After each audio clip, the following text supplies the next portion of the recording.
निम्न प्रत्येक द्विघात समीकरण में k का ऐसा मान ज्ञात कीजिए कि उसके दो बराबर मूल हो। पहले पार्ट में हमारा सवाल है 2x² + kx + 3 = 0। तो किसी द्विघात समीकरण के वास्तविक तथा समान मूल, दो मूल निकलते हैं द्विघात समीकरण के, क्योंकि सबसे बड़ी घात 2 है। तो मूल समान है दो के दो। ऐसा तब होता है जबकि विविक्तिकर b² - 4ac 0 होता है। तो हमने इस सवाल पे शुरुआत में ही विविक्तिकर b² - 4ac को 0 के बराबर रख देना है, क्योंकि हमें इस बार दो के दो जो मूल हैं वो बराबर दिए गए हैं।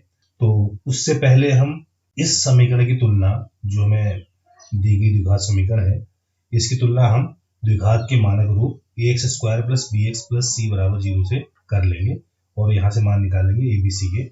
इसको हम लिख लेते हैं।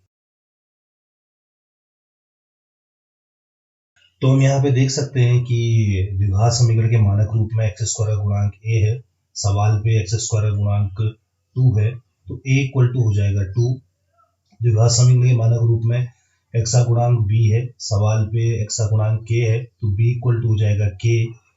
द्विघात समीकरण के मानक रूप में कांस्टेंट टर्म c है, दिए गए सवाल में कांस्टेंट टर्म प्लस का 3 है, तो c = हो जाएगा 3। तो इसी को हम लिख देते हैं, यानी कि a = 2, b = k, c = 3। अब हमें सवाल पे दिया गया है कि इस द्विघात समीकरण के मूल बराबर है, तो इसको हम लिख देंगे। और हम पहले ही डिस्कस कर चुके हैं कि द्विघात समीकरण के जो मूल हैं समान तब होते हैं जब b² - 4ac का मान 0 होता है। तो हम b² - 4ac को बराबर रख देंगे 0 के।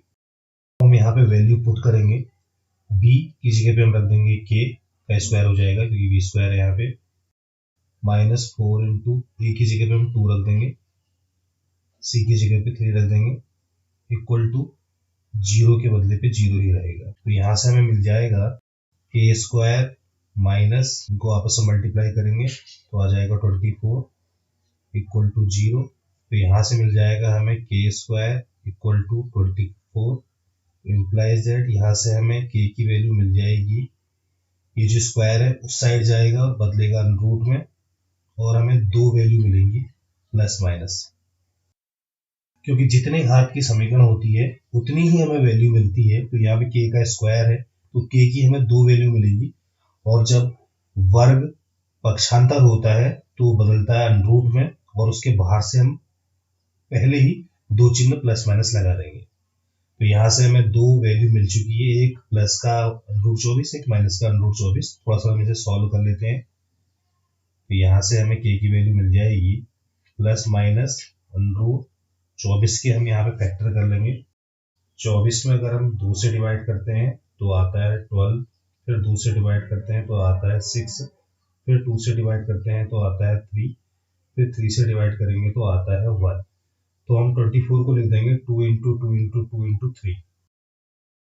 अब वर्गमूल के अंदर हम देख सकते हैं इन दो के जोड़े बन चुके हैं, तो इनमें से एक 2 बाहर आ जाएगा, बाकी में कोई फेरबदल नहीं होगा क्योंकि बाकी के जोड़े नहीं बन पा रहे हैं। तो यहाँ से हमें k = मिल जाएगा प्लस माइनस, इन दो में से एक 2 बाहर आया, अंदर बच गया 2 × 3, 2 × 3 होता है 6। इसको हम बॉक्स में डाल देंगे। ये हमारा आंसर हो चुका है। यहाँ से हमें k के दो मान मिल चुके हैं। पहला मान k का प्लस का 2√6 है, दूसरा मान k का माइनस का 2√6 है। दोनों ही मान मान्य है, यहाँ पर प्लस का मान भी हो सकता है, माइनस का मान भी हो सकता है। और अगर हम इस मान को यहाँ पे रखते हैं तो इससे समीकरण में द्विघात समीकरण हमारी मौजूद रह रही है, तो इसलिए दोनों ही मान यहाँ पे मान्य है। यही हमारा आंसर हो जाएगा।